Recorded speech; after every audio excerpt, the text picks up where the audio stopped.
Barron Trump tried to publicly challenge Representative Jasmine Crockett on live TV. What he got instead was a brutal, calm reality check that left him rethinking everything. The camera caught it all. The air in the auditorium wasn't heavy, just expectant, like everyone knew something off-script was about to happen, but didn't know from where. When Barron Trump stepped up to the mic, there was a stir, not because of his name, though that always brought some weight, but because of the way he carried himself. Shoulders squared, voice steady, he wasn't here to fumble. Or so he thought. The town hall was live broadcast coast to coast. A panel of lawmakers and youth leaders lined the stage inside the Gerald Ford Civic Center in Grand Rapids, Michigan. Congresswoman Jasmine Crockett sat third from the left. She was dressed sharp with a stare that could read through bravado. She didn't lean back. She didn't smile much. She listened. Barron was 18, newly graduated, and recently thrust into a conservative youth spotlight. His team had briefed him, "Well, speak strong, don't get rattled, stick the landing." He cleared his throat, looked straight at Crockett, and said, "Congresswoman Crockett, I've followed some of your past legal cases and public commentary. It's hard to take certain people seriously. When they use outrage as a career move, the room shifted, not a gasp, just that quick silence when people stop blinking." She didn't flinch, not once. There was no quick-fire rebuttal, no performance. Crockett simply tilted her head a little, like she'd heard this 100 times before, just never from someone so young and so sure. "Mr. Trump," she began her tone. "Even it's telling that the loudest voices criticizing my tone rarely have anything to say about the facts that made that tone necessary. That's when the murmur started." But she wasn't done. Her words were sharp, but they didn't cut to wound. They cut to open. She talked about the girls she represented in court, who had no media team, no family name, no safety net.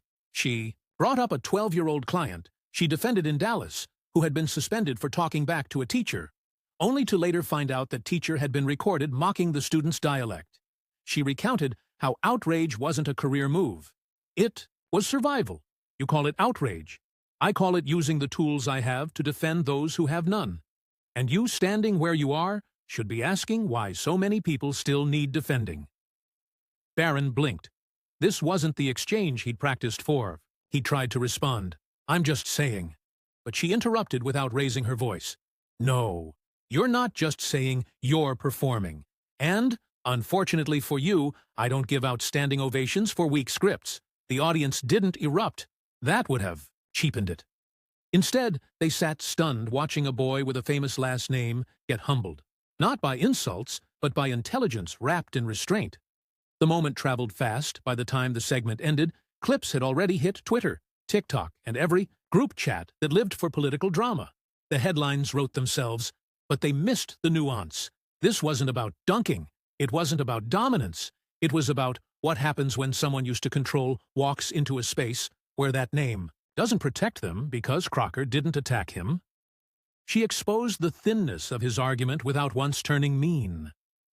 That's what stung the most. She stayed calm, poised, precise, and somewhere in the middle of her response, Barron's expression cracked. His eyebrows dipped, his mouth opened slightly, like he wanted to interject. But what could he say? He wasn't talking to a pundit. He was talking to a woman who'd been elbow-deep in systems that didn't care about names, who fought uphill for years without cameras. She didn't raise her voice. She didn't need to. But the story didn't start there. And it definitely didn't end there. It wasn't random. This wasn't one of those fluke encounters that happen in airport lounges or green rooms backstage. The town hall had been in the works for months, officially billed as Voices of Tomorrow, a national youth policy forum. It aimed to bridge the growing gap between Gen Z and Washington. It was meant to look fresh, feel urgent, and most importantly, get eyes. The producers at C-SPAN knew what they were doing.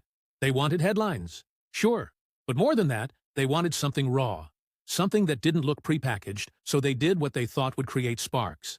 They built a panel of high-profile lawmakers and invited hand-picked Gen Z speakers to challenge them. That's how Congresswoman Jasmine Crockett got involved. Outspoken, direct, sharp, a former public defender turned lawmaker out of Texas. She'd made a name for herself by refusing to play it safe. Her supporters loved her for that. Her critics hated her for the exact same reason. And then there was Barron Trump. His invitation was controversial from the start. He wasn't a politician. He wasn't even in college yet, but he'd started making media rounds since turning 18, podcasts, live streams, speaking engagements at conservative youth conferences behind closed doors. Some producers thought it was a risk, but to others, that name was golden.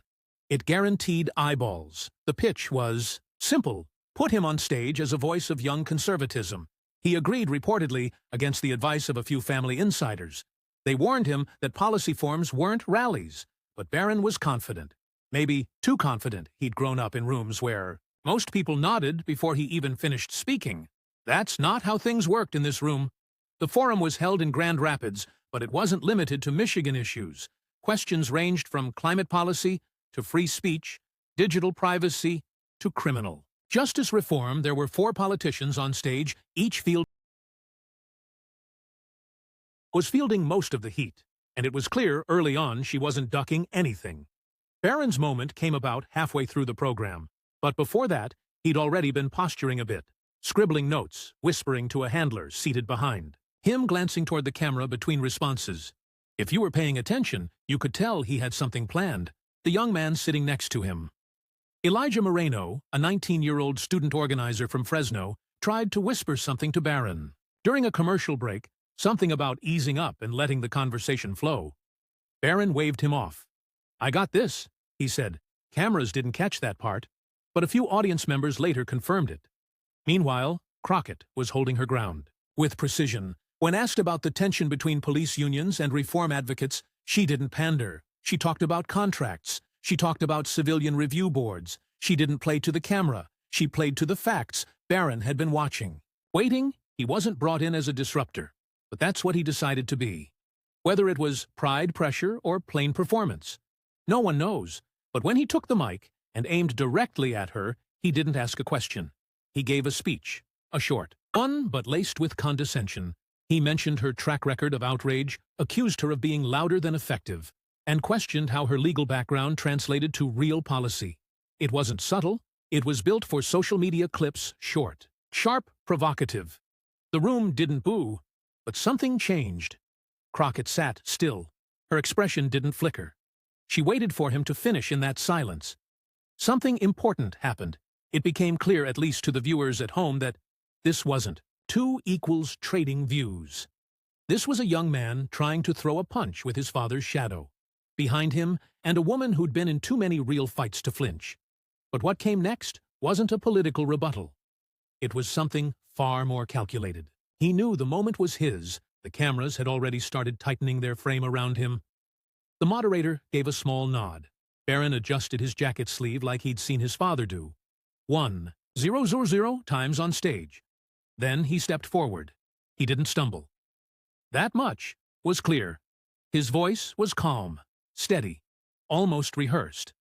And maybe it was because as soon as he began to speak, it sounded less like a question and more like a monologue meant for viral replay. "Congresswoman Crockett," he said, "I've read your record. I followed your legal work and your time in Congress. But don't you think there's a difference between fighting for justice and being addicted to conflict? Sometimes it feels like you're more interested in being loud than being right." He paused for effect, letting the words hang. That was the moment his team had probably told him to aim for the viral soundbite, the clip that would get shared in conservative circles. The words themselves weren't groundbreaking, but the delivery, the smirk, the posture, the slow blink afterward told everyone he thought he'd just won, except he hadn't. Jasmine Crockett didn't respond right away. She didn't lean back or reach for a microphone. Like she was on a panel show, she just looked at him, really looked at him. If you were in the room, you felt it. Not rage, not embarrassment, just something heavier, disappointment. The kind of look a teacher gives a student who chose to show off instead of show up prepared. She leaned slightly forward. "Barron," she began. "No title, no formalities. Just the name. The problem with speaking, before you've lived, is that you confuse volume with vision." There it was no shouting, no name calling, just facts, dressed as lessons. He tried to respond quickly, tried to catch her off guard, but she wasn't done. "You think this is about being loud? Let me tell you something," she said, keeping her voice, even her eyes locked on his. "When I was practicing law, I sat across from judges who told black girls they were too emotional when they cried after being assaulted. I've been in courtrooms where silence was used as a weapon against justice. So no, I don't quiet down to make people comfortable. He didn't say anything. Not yet. So she kept going. You've lived in a world that gives you the benefit of the doubt before you say a word. Most of the people I fight for don't even get the benefit of being heard. So when you call it outrage, I hear you're making me uncomfortable by refusing to shrink. And I'm not shrinking. Somewhere in the crowd, someone let out a single audible, not mocking, not sarcastic. Just one of those reflexes people have when truth shows up. Barron stood still. He hadn't prepared for this. His lines were tight, but they weren't deep. He looked over at the moderator, unsure if he should reply, retreat, or just stay still. The moderator didn't step in. I respect your position, Barron said finally, a little stiffer than before. But I still think tone matters in public service.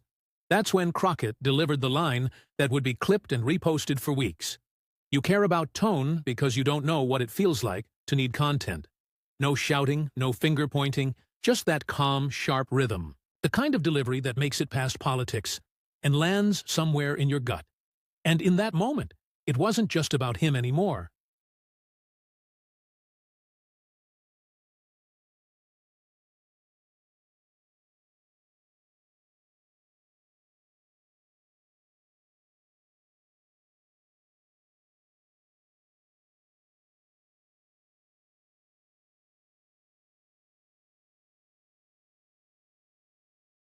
Tapped a silent rhythm against the side of the mic.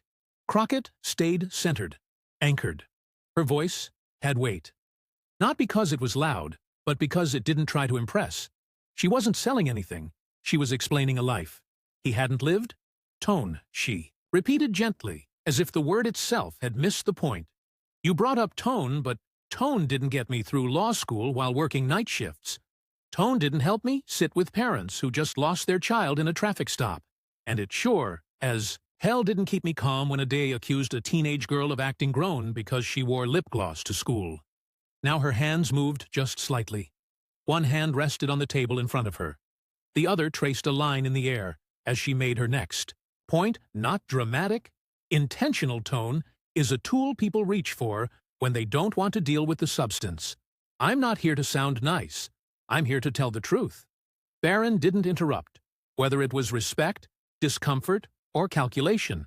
No one could be sure, but something had changed. He wasn't leaning forward anymore. His body was still alert, almost like he was waiting for permission to breathe. Crockett continued, this time addressing the crowd more than Barron. We've come to a place where youth voices are invited into the room, but only if they're agreeable, only if they smile and nod and say, "Thank you for crumbs." That's not dialogue, that's theater. A few students near the back exchanged glances, not because they disagreed, but because they knew she was talking about them too. They'd seen that tightrope walk firsthand. Being heard meant being careful, measured, palatable. I want young people to speak. Crockett said, I want you to challenge me, but don't come at me with scripted punches, and expect me to flinch. You don't walk into the ring and expect your last name to do the fighting for you. A pause. Then she turned back to Barron. Not aggressively, but directly. I've buried friends. Because of failed systems you've been featured in. Magazines for being tall. The line landed not with applause, but with silence. The kind of silence that said people were listening too hard to even react. And still her voice never rose. Her words were steady, personal, unshaken. Her body language was a masterclass in control. Every gesture underscored the message. Every pause gave it space to breathe. Barron finally opened his mouth. I think I see your point, he said, though the words hung somewhere between admission and retreat. Crockett smiled. Not smug, not dismissive, just a simple knowing smile like she'd heard enough to see a shift, even if it was small. You don't have to agree with me, she said, softening just slightly. But if you're going to be here really, here, bring something real. Not rehearsed at that moment. Even those who had walked into the event with a bias started to recalibrate. It wasn't about left or right anymore. It wasn't about party lines or parental legacies. It was about who had lived the weight of their words and who was borrowing them from others. Barron stood quietly for the first time that evening. He looked less like a speaker and more like a student. And Jasmine, she didn't gloat. She didn't take victory laps. She folded her hands on the table and waited for the next question. But something else was happening, while that silence hung in the air. Something that would carry far beyond that auditorium. It wasn't the volume of her voice. It was the weight of her memory. The moderator turned the conversation back to the panel, but the energy in the room hadn't returned to neutral. The crowd wasn't rowdy. They were locked-in heads, tilted forward, eyes darting between Crockett and Barron like a tennis match with no clear end. That's when Crockett, without being prompted, began to lay out her record. "I wasn't always in Congress," she said, calm as ever. "I wasn't born with a network or a stage. I spent 12 years representing people. No one ever wanted to hear from the room." Quieted again, she spoke about the case of Marcus Bellamy, an 8th grader suspended and criminally charged after pushing back when a school officer grabbed his backpack. "They said he was being aggressive," she said. "But what he was doing was trying to keep his notebook from being taken away. You know what was in it? Drawings, anime, stuff. A doodle of Sonic the Hedgehog. She didn't rush the story. She gave it time to land. The system didn't care about context. He was labeled processed and made to feel disposable. At 13, his mother worked 2 jobs and slept in her car during the trial just to make his hearings. You want to talk about outrage? I'd love to see you try to whisper your way through that." No one interrupted her. Not the moderator, not Barron, not even the staffers sitting near the camera booth. It wasn't a speech anymore. It was something else. She kept going. "There's this narrative," she said, "that black women in politics are too emotional, too direct, that we're aggressive or performative. But here's the truth. You try surviving in rooms that weren't built for you, where being calm gets you ignored, and being direct gets you labeled. And then tell me how much tone matters."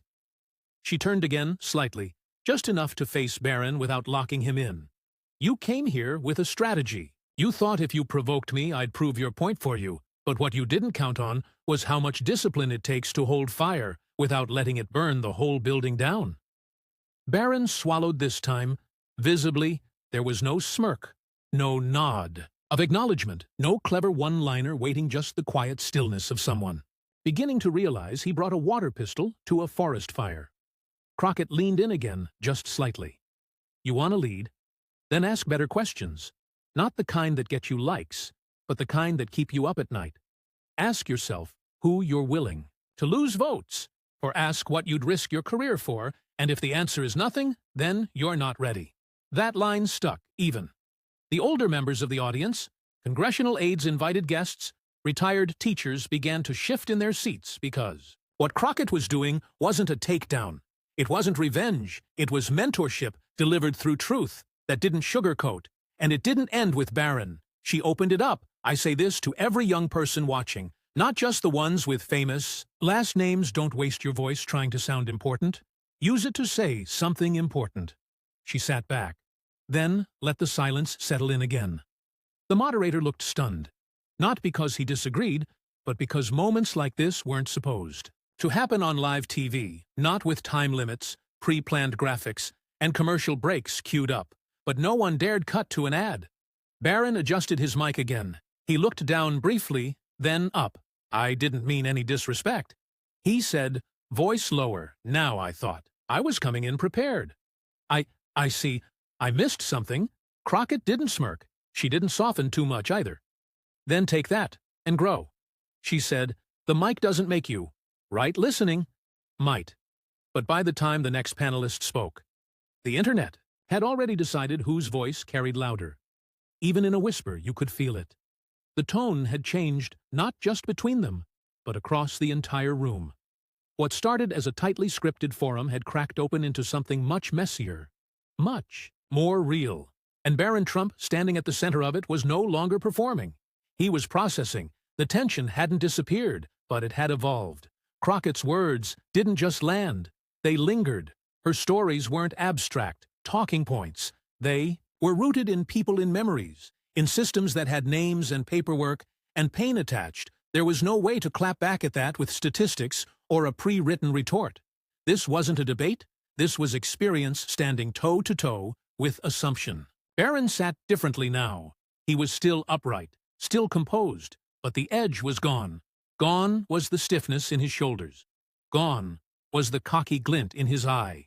In its place was something more tentative, something people in the room hadn't seen. From him, before humility, the moderator tried to regain control, shifting to the next question about digital privacy laws, but attention was fractured. Even the panelists struggled to redirect the weight of what had just happened was too heavy to sweep aside with a new topic across social media.